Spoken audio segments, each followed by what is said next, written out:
कहने का मतलब ये है कि दुनिया ने ये तय किया है कि पाकिस्तान ने इसमें अच्छा काम किया है। तो जो एयर की लड़ाई है, जो पाकिस्तान ने दिखाया है और जो हमने अलग भी देखी है, वो अब डॉग फाइट्स नहीं होंगी एयरफोर्स की। हम्म वो होगी जिसको हम बोलते हैं बीवीआर, बियॉन्ड विजुअल रेंज। इसका मतलब आप कितनी दूरी से मार कर सकते हैं, जैसे कि वो क्लेम करते हैं हमने 143 किलोमीटर पे जाके मार करी है, उसकी अहमियत है। के बाद हमने ऑपरेशन सिंदूर किया और उसका भी तथाकथित तौर पे फायदा पाकिस्तान को ही हुआ कि इतनी बड़ी डील अब सऊदी अरब से मिल गई है। अगर ये जंग के नतीजे या जंग का जो पूरा प्रोपेगेंडा होता है, क्योंकि एक तो प्रोपेगेंडा वॉर भी होती है, वो अगर भारत के पक्ष में जाता है तो क्या ये मुमकिन था कि ये पाकिस्तान सऊदी जो डील हुई, क्या ये भारत सऊदी डील होती? देखिए, कहने का मतलब ये है बहुत सीधा-सा, 100% फ़ायदा हुआ है पाकिस्तान को कि प्रोफ़ाइल पाकिस्तान की बढ़ गई है। Pakistan has become useful for the simple reason, जो मिडल ईस्ट है, मिडल ईस्ट में एक बहुत बड़ा मसला खड़ा हो गया है। वहाँ की जो लड़ाई है वो कोई ख़त्म होने वाली नहीं है। उसमें पाकिस्तान का रोल रहेगा, पाकिस्तान एडवाइस करेगा डोनाल्ड ट्रंप को। ये सोच ये थी दुनिया के अंदर कि हिंदुस्तान की फ़ौज जो है वो पाकिस्तान की फ़ौज से बहुत बेहतर है। कन्वेंशनल कैपेबिलिटी में वी आर सुपीरियर। ऑपरेशन सिंदूर ने वो तोड़ दिया है। जो एक सोच थी, वो सोच टूट गई है इसमें, क्योंकि अगर वो जीते भी नहीं हैं, तो ये दुनिया को पता चल गया है कि उन्होंने बराबरी से काम किया है। इसलिए उनकी प्रोफाइल बढ़ गई है, ये बहुत सीधी-सी बात है। उसी समय देखिए मिडल ईस्ट में प्रॉब्लम हुई और अब उसको डोनाल्ड ट्रंप को फिर से पाकिस्तान की ज़रूरत पड़ गई है। मुझे बताइए प्रवीण जी, कौन जीता भारत और पाकिस्तान के बीच? ये जो छोटी-मोटी जंग हुई या झड़प हुई या कोई भी आप नाम ले दीजिए इसको टेक्निकल, इसमें जीता कौन? देखिए, वो तो दुनिया ने फैसला किया है। पाकिस्तान की मिलिट्री प्रोफाइल बढ़ गई है, पाकिस्तान की जियोपॉलिटिकल प्रोफाइल बढ़ गई है।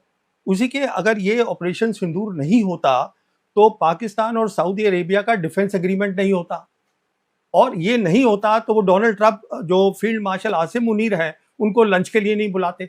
वो इसलिए बुलाया क्योंकि उन्होंने कहा कि ये जो है, ये हमें समझाएँ कि मिडल ईस्ट में क्या होता है, ईरान क्या कर रहा है। कहने का मतलब ये है कि दुनिया ने ये तय किया है कि पाकिस्तान ने इसमें अच्छा काम किया है। तो क्या ये प्रोपेगेंडा जीता इनका या इन्होंने जंग जीती? क्या जीता, प्रोपेगेंडा या जंग? देखिए, जंग तो हुई ही नहीं है, जो 4 दिन का काम हुआ है, जी। जंग 4 दिन में खत्म नहीं हो जाएगी। झड़प मान लेते हिंदुस्तान हैं, हाँ, जी। देखिए, सबसे इम्पोर्टेंट बात क्या होती है, वो एयर वॉर होती है और वो इसलिए होती है कि हिंदुस्तान, पाकिस्तान की जो है, हम दोनों नेबर्स हैं। यहाँ एयर का रोल बहुत बड़ा होगा और जो एयर फोर्स होती है, उसका जो मेन काम होता है, वो होता है एयर सुपीरियॉरिटी। उसको हम बोलते हैं कि एयर टू एयर एंगेजमेंट। तो वो पहली ही 6-7 की रात को हमने देखा कि air to air engagement Pakistan air force ने करी और अगले दिन उन्होंने इंटरनेशनल प्रेस को बुला के ब्रीफिंग भी दी। हम तो अभी तक उसकी बात ही नहीं करना चाहते हैं। हमारे प्रधानमंत्री ने एक बार भी इस पर कोई प्रेस कॉन्फ्रेंस नहीं की, इस पर कोई बातचीत नहीं की। नहीं, हम हमारे किसी भी अफसर ने इसके बारे में बातचीत नहीं करना चाहते हम खुल के। वो कुछ टिप्पणियां आती रहती हैं, जैसे सीडीएस ने सिंगापुर में बोल दिया, हाँ हमारे कुछ रफाल गिरे थे। फिर वो एक और है हमारे नेवल एडवाइजर इंडोनेशिया में, उन्होंने बोल दिया कुछ जहाज गिरे थे। पर एयरफोर्स चीफ ने जब बात करी, हमारे एयरफोर्स चीफ ने, उन्होंने कुछ भी नहीं बोला इसके बारे में। फिर वो बहुत सारी किताबें आ गई हैं मार्केट में कि ऑपरेशन सिंदूर में हमने ये किया। एयर वॉर की बात ही नहीं करते। देखिए, जहाँ तक दुनिया का ताल्लुक है और दुनिया में जो मिलिट्री लीडर्स हैं, वो एयर वॉर को अहमियत देते हैं। और और दुनिया क्यों ये देते समझ हैं? रही और दुनिया ये समझ रही है कि ये जंग पाकिस्तान जीत गया है। मतलब अगर तथ्यों को भी थोड़ा किनारे रखें तो कम से कम दुनिया को ये कन्विंस करने में पाकिस्तान कामयाब हुआ है। देखिए, पाकिस्तान ने 16 सितंबर को उनके जनरल खालिद हैं, जो एक बहुत बड़े अफसर हैं, उनके होते थे, अब रिटायर हो गए हैं, अभी हैं वो एडवाइज़र नेशनल कमांड अथॉरिटी के, जो न्यूक्लियर वेपन्स में डील करती है। जनरल खालिद ने एक प्रेस कॉन्फ्रेंस करी इस्लामाबाद में 16 सितंबर को और उसमें उन्होंने कहा कि 4 रफ़ाल हमने गिराए हैं 6-7 की रात को और रफ़ाल के नंबर भी दे दिए। उन्होंने अपनी तरफ से एविडेंस दे दिया, पर हमने उसके ऊपर कोई बात नहीं करी। फिर उनके जो प्रधानमंत्री हैं, वो उन्होंने यूएन में बोला कि हमने 7 हवाई जहाज गिरा दिए हैं और साथ ही डोनाल्ड ट्रंप भी बोल रहे हैं, पर हम उसकी बात नहीं कर रहे हैं। तो सवाल ये है, हमें अपनी पोजीशन क्लियर करनी चाहिए, पर हम वो कह नहीं रहे लेकिन हैं। क्या आपको ये लगता है कि भारत में जो विदेश मामलों के जानकार हैं वो इस बात को दरअसल समझते हैं, लेकिन तथाकथित तथ्यों को पीछे रखे तथाकथित राष्ट्रवाद या देशभक्ति के नाम पे सच नहीं बोलते? क्या आपके जैसे लोगों को फिर एंटी नेशनल नहीं कहा जाएगा? क्योंकि उस दौर में जब ये ऑपरेशन सिंदूर हो रहा था, सिर्फ आप ही ऐसे थे जो तथ्यों को बरसा रहे थे। मैं कहूँगी ट्रूथ बॉम्ब जिसे अंग्रेजी में कहते हैं, वो बरसा रहे थे। एक तरफ यहाँ बमबारी हो रही थी भारत और पाकिस्तान के बीच, और एक तरफ आप जो है ट्रूथ बॉम्ब गिरा रहे थे, सच्चाई के बम गिरा रहे थे। क्या आपको लोग एंटी नेशनल नहीं कहते? देखिए, अब मुझे क्या कहते हैं वो दूसरी बात है, मैं तो जर्नलिज्म कर रहा था और एज अ जर्नलिस्ट ये मेरा बनता है, फ़र्ज़ बनता है, क्योंकि मुझे ये सब्जेक्ट आता है। मैंने ये सब्जेक्ट 48 इयर्स पढ़ा है, आर्मी के अंदर भी और आर्मी के बाहर भी। मैं समझता हूँ इस सब्जेक्ट को। तो मुझे खुद अंदर से परेशानी हो रही थी कि मेरा देश है and I want my armed forces to be strong, I want my government to be upright. मुझे अंदर से परेशानी हो रही थी कि अगर कुछ बात हुई है, आप अपना विज़न तो दे दीजिए। और ये बहुत बड़ी बात हो गई थी, जैसे मैं आपको बता रहा था। देखिए, हमारे यहाँ भी बोला गया है, ये मैं आपको एक छोटा-सा फ़र्क आपके व्यूअर्स को बताना चाहूँगा। हमने भी उनकी तबाही करी है, जैसे हम बता रहे हैं 9-10 मई की रात को, उसकी हमने विजुअल्स भी दिखाए हैं। एयर वॉर एक अलग चीज़ होती है, उसका क्यों अलग होती है? क्योंकि उसमें बहुत सालों की मेहनत होती है। जो हमने काम किया है, जो बाकी जो उन्होंने काम किया, वो तो ये है ना कि आप S-400 ले आए, 3 महीने आपने ट्रेनिंग करी और हो गया काम। जब एयर वॉर थी और जो उन्होंने कॉन्सेप्ट बताया दुनिया को, मल्टी डोमेन ऑपरेशन, उसका मतलब है उसमें उनकी सालों की मेहनत है। वो अहमियत है उस बात की। और अहमियत इस बात की है कि एयर टू एयर वॉर ये प्राइमरी रोल है, प्राइमरी मिशन है किसी भी एयर फोर्स का, ये झुठलाया नहीं जा सकता। तो मैं तो अपनी नॉलेज से, प्रीवियस नॉलेज और एज़ अ जर्नलिस्ट बात कर रहा हूँ। एक फौजी के तौर पे भी और एक पत्रकार हाँ, के तौर पे भी। एग्ज़ैक्टली। लेकिन मुझे ये बताइए कि आप ये कह रहे हैं कि जब आप ये सच बोलते हैं, चाहे ये सच कड़वा ही क्यों ना हो, चाहे सरकार ये सच ना सुनना चाहती हो सकता है जनता के खेमे को भी पसंद ना आए, लेकिन आप इसलिए बोलते हैं क्योंकि आपको इस देश से प्यार है और आप ये चाहते हैं कि हमारी जो तीनों फौजें हैं, वो मजबूत हों। नहीं, ये तो कहने की मुझे ज़रूरत भी नहीं है। ये मेरा मुल्क है, इस मुल्क में मैंने आर्म्ड फोर्सेस में नौकरी करी है, तो इसमें मुझे कोई कहने की तो बात है नहीं कि मेरा देश और मुझे प्यार है उससे। Obviously I love my country. या तो अब मुझे बताइए कि क्या इससे ये भी एक चीज़ एक्सपोज़ हो गई है कि ख़ासकर हमारी एयर फ़ोर्स, उसमें कमियाँ हैं, उसको दुरुस्त किया जाना चाहिए। हमें सबसे पहली बात तो इस बात को कबूल करना चाहिए कि हमें झटका मिला है और उसके बाद फिर हम उस कमियों को दुरुस्त करें। ऐसी कोई 3 चीज़ें आप बताइए जो भारत की सरकार सुनना नहीं चाहती, जो हमें एयर फ़ोर्स में करना चाहिए? देखिए, एयर फोर्स को मालूम है, एयर फोर्स से कुछ आला अफ़सर, रिटायर्ड अफ़सर मेरे से बात भी कर चुके हैं।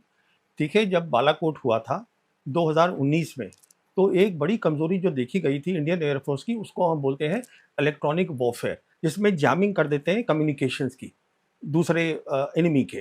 तो वो एक कमी थी, उन्होंने बेहतर इसका प्रदर्शन किया था। तो वो कमी आज भी दिखी है। हुँ, तो तो पहली समझती है एयर फ़ोर्स। हाँ, एयर फोर्स के सब ऑफिसर समझते हैं, ये ऐसी बात नहीं है। हमारी एयर फोर्स जो है वो एक बहुत प्रोफेशनल एयर फोर्स है और मुझे कोई शक नहीं है, एयर चीफ ने भी शायद राय दी हो प्रधानमंत्री को या जो भी बड़े पॉलिटिकल लीडर हैं कि शायद हमें इस्तेमाल भी नहीं करना चाहिए, क्योंकि उसमें कंस्ट्रेंट्स डाल दिए थे। देखिए, एयर जब वॉर होती है, आपको कुछ भी बोलते रहे कि हमने फ्री हैंड दिया, पर जैसा लगता है वो इतना फ्री था नहीं। उतना फ्री बल्कि ये तो हाँ, कहा भी गया है, ये तो बाकायदा अफ़सर ने बोला कि हमें फ्री हैंड नहीं हाँ, दिया वो गया। जैसे वो हमारे जी, नेवल एडवाइज़र हैं, तो इंडोनेशिया में बताया उन्होंने गया कि कहा कि वो ही हाँ। Has been misquoted. हुँ, तो कहने का मतलब ये है, electronic warfare is one thing. दूसरा ये है कि अब जो एयर की लड़ाई है, जो पाकिस्तान ने दिखाया है और जो हमने हुँ, अलग भी देखी है, वो अब डॉग फाइट्स नहीं होंगी एयर फोर्स की। हुँ, वो होगी जिसको हम बोलते हैं बीवीआर, हुँ, बियॉन्ड विजुअल रेंज। इसका मतलब आप कितनी दूरी से मार कर सकते हैं, जैसे कि वो क्लेम करते हैं हमने 143 किलोमीटर्स पे जाके मार करी है, उसकी अहमियत है। हुँ, तीसरी चीज़ स्पेस की अहमियत है, हुँ, जिसमें उन्होंने बताया कि उनके पास विजिबिलिटी थी, उनको मालूम था and because of electronic warfare उनको इलेक्ट्रॉनिक सिग्नल्स मालूम थे, वो हुँ। आइडेंटिफाई कर पाए क्राफ्ट को। कहने का मतलब ये है, एयर फोर्स सब बातें समझती है।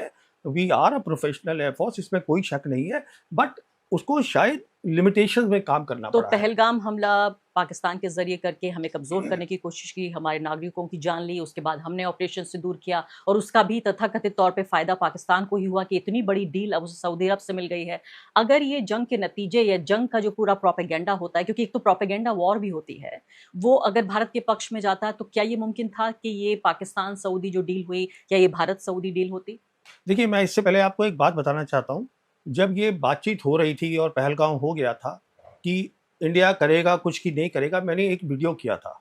सोलो वीडियो था मेरा, जिसमें मैंने कारण दिए थे कि इंडिया एयर वॉर नहीं करेगा, जो अब ट्रोल मेरे पीछे पड़े रहते हैं। मैंने उसको समझाया था ये क्यों नहीं करेगा, पर हमने की। कहने हमने क्यों की, क्योंकि वो अभी रिसेंटली जो हमारे आर्मी के चीफ हैं, उन्होंने एक जगह बयान दिया है कि जो ऑपरेशन का नाम भी था वो प्राइम मिनिस्टर ने दिया था। तो जैसे कि हमने देखा बालाकोट में भी प्राइम मिनिस्टर ने खुद बोला है कि वो क्लाउड से तो हमें फायदा हो गया। तो जब पॉलिटिकल लीडरशिप ऑपरेशनल मैटर में इन्वॉल्व हो जाती है तो एक अलग मसला हो जाता और है। इमोशन जिस तरह से घुसाए जाते हैं, नाम जिस तरह से रखा गया, बाकायदा सिंदूर का वो लगाकर, वो भी अपने आप में नहीं, एक तरह से वो तो एक वो महिलाओं को इस्तेमाल करने की भी नहीं, कोशिश वो की गई। देखिए वो आपको ज्यादा समझ होगी उन बातों की। मैं तो ये बताना चाहूंगा सिर्फ कि अब ये क्लियर हो गया है कि प्रधानमंत्री ने नाम दिया था सिंदूर, क्योंकि कोई एयरफोर्स या आर्मी वाला ऐसा नाम नहीं देता। नहीं देता। क्या नहीं, सवाल ही नहीं उठता है। तो कहने का मतलब ये है बहुत सीधा सा, 100% फायदा हुआ है पाकिस्तान को। पाकिस्तान जो है, और मैंने ये कहा भी था कि ये फायदा होगा, इसमें भी मैंने वीडियो किया है, और वो वैसे ही बिल्कुल हुआ है। आप समझ रही हैं आप बात को कि ये कोई, देखिए जिसको भी थोड़ी सी भी समझ है इन बातों की, उसको क्लियर था कि ये ऐसे ही होने वाला है। अब ये थोड़ा सा डिरेल हुआ, मैं पाकिस्तान पे बाद में आना चाहती थी, लेकिन चूंकि ये बात हो गई, अच्छा रहा। मैं वापस आना चाहती हूँ कि आखिर डोनाल्ड ट्रंप का हमारे प्रधानमंत्री के साथ मसला क्या है? क्या उनको कोई आपसी मनमुटाव है, कोई आपसी समस्या है? एक थियरी ये भी दी जाती है कि जब ये इलेक्शन कैंपेन चल रहा था यूएस में, प्रेसिडेंशियल इलेक्शन कैंपेन, तब नरेंद्र मोदी जी वहाँ थे, डोनाल्ड ट्रंप उनसे मिलना चाहते थे और चाहते थे कि वो भारतीय मूल के लोगों से पिछली बार की तरह अपील करें कि अब जी। की बार ट्रंप सरकार फिर से। लेकिन उस वक्त जब भारत के प्रधानमंत्री ने ऐसा किया, नरेंद्र मोदी ने, ट्रंप हार गए थे। तो मोदी जी को ये मैसेज दिया गया कि भाई हार रहे हैं फिर से ट्रंप, तो उन्होंने उनसे मुलाकात नहीं की। और तब से उनके दिल में एक फांस चुभ गई है और नरेंद्र मोदी के साथ ये उनकी पर्सनल दुश्मनी है। देखिए वो उसके बारे में मैं कोई टिप्पणी कर नहीं सकता, पर मैं आपको एक बहुत इंपॉर्टेंट बात बताना चाहता हूँ आपके व्यूअर्स को। वो बात ये है, जहाँ तक डोनाल्ड ट्रंप का सवाल है, उन्होंने बहुत क्लियर कर दिया था कि मेरी पहली फॉरेन पॉलिसी प्रायोरिटी इस टर्म में is to be a peace time president, जिसका श्रेय पाकिस्तान तो दे रहा है कि आपने सीज फायर करवाया, हिंदुस्तान ने नहीं दिया। जबकि ये क्लियर है कि डोवल साहब ने बात करी है। पहली बात तो ये हो गई। दूसरी, आप मुझे ये बताइए, 1.4 बिलियन लोगों का मुल्क है, बहुत अच्छी जगह लोकेशन में है, उस समय दुनिया में जब चेंजेस हो रहे हैं बहुत बड़े बड़े। हमने क्या किया, हमने ये किया, 20 जनवरी को इसी साल इनॉग्रेशन हुई डोनाल्ड ट्रंप की, बिना समझे हुए कि उनकी फॉरेन पॉलिसी क्या होगी सेकेंड टर्म में। 13 सितंबर को हमारे प्राइम मिनिस्टर व्हाइट हाउस में थे और हमने वो जॉइंट स्टेटमेंट साइन कर दी, जिसपे हमने ये कह दिया अमेरिका को कि हम आपको, आपका जो अभी हमारे साथ बायलैटरल ट्रेड है विच स्टैंड्स एट $139 बिलियन, हम 5 साल में इसको $500 बिलियन कर देंगे, और हम आपसे ग्रीन टेक्नोलॉजी लेंगे, बिग टेक्नोलॉजी लेंगे, एनर्जी लेंगे, डिफेंस लेंगे। जब आपने सब कुछ दे ही दिया पहले बिना फॉरेन पॉलिसी समझे हुए, तो उस, जहां तक डोनाल्ड ट्रंप का सवाल है, वो तो आप उनकी जेब में बैठी गए जाके। तो फिर भी क्यों इतना ज्यादा उन्हें समस्या है भारत के प्रधानमंत्री मैं से? वही आपसे वो कह रहा बार हूं ना। बार चुभो चुभो के ये बात कहते हैं, यानी करीब करीब 2.5 दर्जन बाद, ये अंदाजा है कि करीब 30 से ज्यादा बार वो ये कह चुके हैं कि ये जो समझौता है मैंने कराया, सीज फायर मैंने कराया। इसके बाद बाकायदा आप देखिए उनके बयान, किस तरह से भारत को एक फेल्ड कंट्री कह रहे हैं वो। तीसरी बात यह है कि न सिर्फ कि भारत के बारे में कमेंट कर रहे हैं, टैरिफ्स लगा रहे हैं भारत के ऊपर। सबसे ज्यादा पूरी दुनिया में जिन देशों में टैरिफ लगाया गया है उनमें भारत शामिल है, और जिनमें कम लगाया गया है उनमें पाकिस्तान शामिल है। तो दोनों तरफ, यानी जहां भारत को ज्यादा चुभता है वो बातें कर रहे हैं, पाकिस्तान की लगातार तारीफ करते हैं, उनके उस सेनाध्यक्ष को बुला के अपने यहाँ लंच कराते हैं जो हमारे यहाँ पहलगाम के लिए जिम्मेदार है, ये जो हम समझते हैं दरअसल कि पहलगाम के लिए जिम्मेदार है। तो हर तरह से मैं कहूंगी जिससे rubbing in the wrong place जिसको बोलते हैं, हमेशा वो करने की कोशिश कर रहे हैं। तो ये पर्सनल दुश्मनी वाली बात, आप ये क्लैश देख रहे हैं दो नेताओं का। See, there are two things here. First of all, he's not a regular politician, Donald Trump, and he has an ego, and he's made it very clear that this is my priority, and you're denying him that priority. He's not happy about that.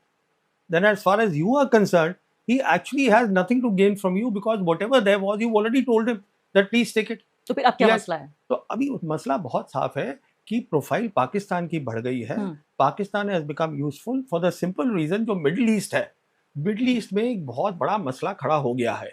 वहाँ की जो लड़ाई है वो कोई ख़त्म होने वाली नहीं है, उसमें पाकिस्तान का रोल रहेगा, पाकिस्तान एडवाइस करेगा डोनाल्ड ट्रंप को। ये बात बहुत पेचीदी, it's a complicated thing, it's not only about minerals that the Pakistanis are giving. ये मिनरल की बात भी है कि, तो आप ये कह रहे हैं इससे ज़्यादा पेचीदा है ये। The key issue is that Pakistan as a Muslim nation जिसके पास न्यूक्लियर वेपन्स हैं, जिसने ये साबित किया है, देखिए मैं आपको व्यूअर्स को एक बात बताना चाहता हूँ, very interesting and it is a very important thing which not many people are saying.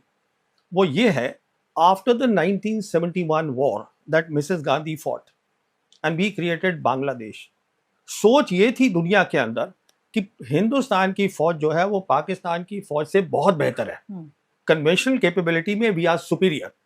Operation सिंदूर ने वो तोड़ दिया है। जो एक सोच थी वो सोच टूट गई है इसमें, क्योंकि अगर वो जीते भी नहीं है तो ये दुनिया को पता चल गया है कि उन्होंने बराबरी से काम किया है, इसलिए उनकी प्रोफाइल बढ़ गई है। ये बहुत सीधी सी बात है। उसी समय देखिए मिडिल ईस्ट में प्रॉब्लम हुई और अब उसको डोनाल्ड ट्रंप को फिर से पाकिस्तान की जरूरत पड़ गई है। ईरान के साथ पंगा है। अब आप देखिए ना नक्शे में कहाँ बैठा है पाकिस्तान। पाकिस्तान ईरान के साथ जुड़ के बैठा है, पाकिस्तान अफगानिस्तान के साथ जुड़ के बैठा है, उसके आगे सेंट्रल एशियन रिपब्लिक्स है। और सुनिए आगे की बात, जो डोनाल्ड ट्रंप के अभी जो उन्होंने अपॉइंट करा है American ambassador to India Sergio Gor, ये पहली बार हुआ है, पहली बार कि American ambassador to India has been given a additional task. Additional role क्या है? To be a special envoy for South Asia and Central Asian republics. अब इसमें पाकिस्तान और फील्ड मार्शल मुनीर का बहुत बड़ा काम है। कहने का मतलब ये है, अगर सिंदूर हम नहीं करते तो बहुत चीजें ठीक रहती। लेकिन सिंदूर तो हमें करना था, हम कैसे हमला बर्दाश्त कर लेते? जी, हम हमला कैसे बर्दाश्त कर लेते? देखिए उसका भी एक अलग तरीका है, पर वो एक लंबी कहानी है। वो किसी और रोज बात करेंगे। वो किसी और रोज बात करेंगे। अब मैं आगे थोड़ा बढ़ना चाहती हूँ। जी, आप कह रहे हैं कि कोई और तरीका जंग का हो सकता था। नहीं, जंग की जरूरत ही नहीं थी। अब देखिए उसको मैं छोटा सा समझा देता हूँ। देखिए, जैसे हम जानते हैं कि चीन जो है वो ईस्ट लद्दाख में हमारी टेरिटरी में बैठा है और वो मई 2020 से बैठा है। हम उसको फिजिकली उठा तो नहीं पाए ना। क्यों नहीं उठा पाए? क्योंकि उसके पास वॉर फाइटिंग कैपेबिलिटी है। अगर हिंदुस्तान की फौज ने वॉर के फाइटिंग कैपेबिलिटी बनाई होती, 1990 में कश्मीर में प्रॉब्लम शुरू हुई, 35 साल में हमने वो नहीं बनाई, इसीलिए वो प्रॉक्सी वॉर भी करते रहे, क्योंकि वो डरते ही नहीं है। और अब सिंदूर ने ये साबित कर दिया है दुनिया को कि वो कम नहीं है। सीधी सी बात। जी हाँ दोस्तों, आपने देख लिया परवीन सुहानी का बयान। खुशी होती है जब हमारे मुल्क के बारे में हकीकत खुद सामने आती है और दुनिया कायक की बुनियाद पर बात करती है। पाकिस्तान एक ज़िम्मेदार, संजीदा और सलाहियत रखने वाला मुल्क है। हमने ये बार बार साबित किया है कि हम जज्बात से नहीं बल्कि हिकमत, सब्र और समझदारी से फ़ैसला करते हैं। इस वीडियो का मकसद यही था कि अब तक वो बात पहुंचाई जाए जो शोर से हटकर हक़ाइक़ और तजज़िये पर मबनी है। अगर आप पाकिस्तान को मजबूत, बावकार और मुस्बत अंदाज में आगे बढ़ता देखना चाहते हैं तो ऐसी गुफ्तगू को सपोर्ट करें, वीडियो को लाइक करें, चैनल को सब्सक्राइब करें और कमेंट में अपनी राय का इजहार ज़रूर करें। इजाज़त दीजिए। पाकिस्तान जिंदाबाद। अल्लाह हाफिज़।